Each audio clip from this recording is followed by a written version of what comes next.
Rave పార్టీలో పాల్గొనలేదంటూ బుకాయించే ప్రయత్నం చేసిన హేమ ఆధారాలు బయటపడటంతో అడ్డంగా బుక్కైంది. తాజాగా ఆమె బెంగళూరు వెళ్లినట్టు ఆధారాలు లభించాయి. 10 టీవీ చేతిలో హేమ బెంగళూరు ఫ్లైట్ టికెట్స్ కాపీలున్నాయి. వీటి ప్రకారం మే 18న మధ్యాహ్నం హేమ హైదరాబాద్ నుండి బెంగళూరు వెళ్లారు. మధ్యాహ్నం 1:55 ఫ్లైట్ కు ఆమె శంషాబాద్ నుండి బెంగళూరుకి పయనమయ్యారు. ఈ నెల 18వ తేదీన ఇండిగో 6E6305 విమానంలో హేమ బెంగళూరు వెళ్లినట్టు తేలింది. ఆమె మధ్యాహ్నం 3:15 బెంగళూరుకి చేరుకున్నారు. హేమతో పాటు కాంతి, రాజశేఖర్ అనే వ్యక్తులు కూడా బెంగళూరు వెళ్లారు.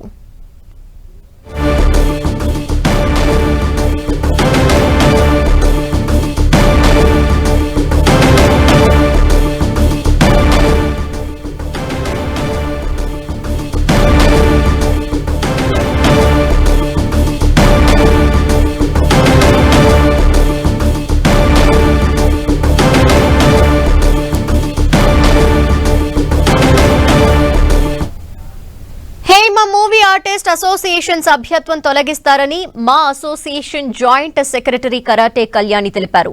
డ్రగ్స్ తీసుకున్నట్టు నిర్ధారణ కావడంతో క్రమశిక్షణ చర్యలు తప్పకుండా ఉంటాయని చెప్పారు. ప్రస్తుతం ప్రెసిడెంట్ మంచు విష్ణు ఫ్రాన్స్ లో ఉన్నారని ఈ నెలాఖరులోగా హైదరాబాద్ కు వస్తారన్నారు. ఆ తర్వాత ఖచ్చితంగా హేమపై చర్యలుంటాయని చెప్తున్న కరాటే కళ్యాణితో మా ప్రతినిధి తేజస్విని ఫేస్ టు ఫేస్. యావత్ ప్రపంచం మొత్తం టాలీవుడ్ని చూస్తుంది. టాలీవుడ్ నుంచి వచ్చే సినిమాలకి ఎంతో ఆదరణ దక్కుతుంది. అలాంటి టాలీవుడ్లో తాజాగా బెంగళూరు రేవ్ పార్టీకి సంబంధించి నటి హేమకి డ్రగ్స్ నిర్ధారణ అయింది. పాజిటివ్ అని తేలింది.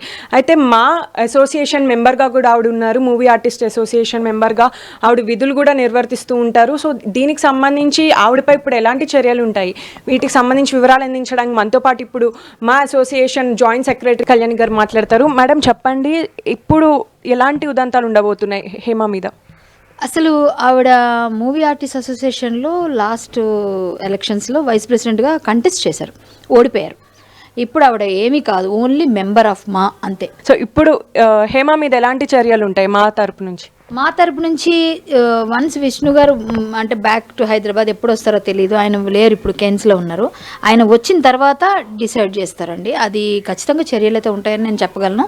ఎందుకంటే ఇది చాలా చాలా చాలా అంటే పెద్ద ఇష్యూ, చిన్నది కూడా కాదు. చాలా చిన్నది అంటే వదిలేస్తారు అనుకోండి, ఇది చాలా ప్రకంపనలు సృష్టించే ఇష్యూ. తీసుకునే అంత పెద్ద పని ఇవి చేస్తుందని నేను ఎక్స్పెక్ట్ చేయని విషయం ఇది. అంటే నేనేమనుకున్నాంటే ఏదో తాగుతారు కదా జనరల్ పార్టీలో, అలా ఏమైనా ఉంటుందేమో అనుకున్నా. డ్రగ్స్ తీసుకుంటారు, ఆవిడ క్లీన్ చిట్ తీసుకుని వస్తుందనే నా ఎక్స్పెక్టేషన్.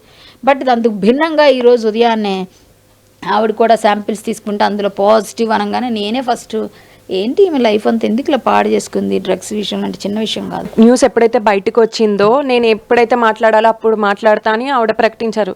సో దీని గురించి ఏం చెప్తారు? ఇంకా ఆవిడ మాటలు ఎవరు నమ్ముతారండి? ఆవిడ ఏం చెప్పినా ఎవరు నమ్ముతారు చెప్పండి? పోలీసులు అయితే అబద్ధం చెప్పరు, బ్లడ్ శాంపిల్స్ అబద్ధం చెప్పు, ఇంకెవరు నమ్ముతారు? ఆవిడ మీద ఉన్న రెప్యుటేషన్ అన్నీ మంట కలిపేశారుగా. ఇంకేముంది ఆవిడ చెప్తే? ఇప్పుడు ఆవిడ చెప్పింది నువ్వు బాగా చెప్పేవాలే అని బయటకు మాట్లాడినా చెప్తలేమా అని చెప్పిన నిజాలని ఎవరు నమ్ముతారులే అన్నట్టే ఉంటుంది కదా. ఎవ్వరూ నమ్మరు. ఆవిడ చెప్పినా ఆవిడ కవరింగ్ ఆఫ్ ఇండియా అని కవర్ చేసుకుంటుంది. జనరల్గా మాలో ఇలాంటి చర్యలకు ఎలాంటి డిసిప్లినరీ యాక్షన్ తీసుకుంటారు? సంవత్సరాలు సస్పెండ్ చేయడం, లేకపోతే కంప్లీట్గా తీసేయడం, ఈ రెండిట్లో ఏదో జరగాలి. ఏం జరుగుతుందో తెలియదు. కాబట్టి మా ప్రెసిడెంట్ గారు డిసిప్లినరీ కమిటీ యాక్షన్ అందరూ కలిసి మాట్లాడుకున్నాక ఆమె తాలూకా తీవ్రతను బట్టి, ఇప్పుడు దోషి అన్నప్పుడు నిర్దోషి అనుకోండి, మేమేం చేయాల్సిన అవసరం లేదు, జనరల్గా వేస్తారు. మేమే అప్పుడు రివర్స్లో మా అసోసియేషన్ మెంబర్స్ని ఇలా మీరు ఇబ్బంది పెడుతున్నారు, అందరి మీద మేమే కేసు వేసే అధికారం ఉంది.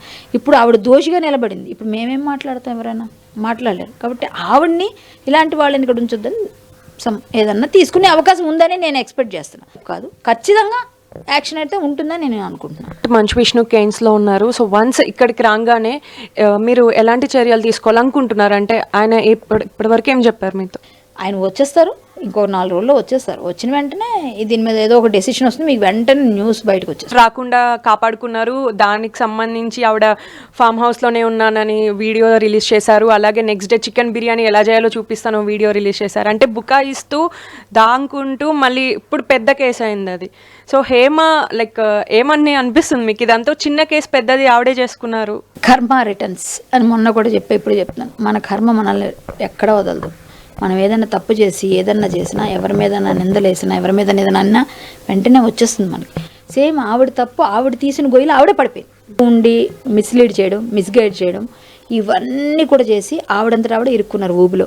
ఇప్పుడు ఇది చిన్న ఇష్యూ కాదు. ఇది ఎలా వస్తుంది, ఎంతవరకు ఇవిడిని బాగా బద్నాం అయ్యిందా, బయటకు వస్తుందా, ఏ విధంగా అవుతుందో నాకు తెలీదు. మనం చూసుకున్నట్టయితే నటి హేమకి మా నుంచి సభ్యత్వం కూడా రద్దు చేసే అవకాశాలు ఎక్కువగా కనిపిస్తున్నాయి.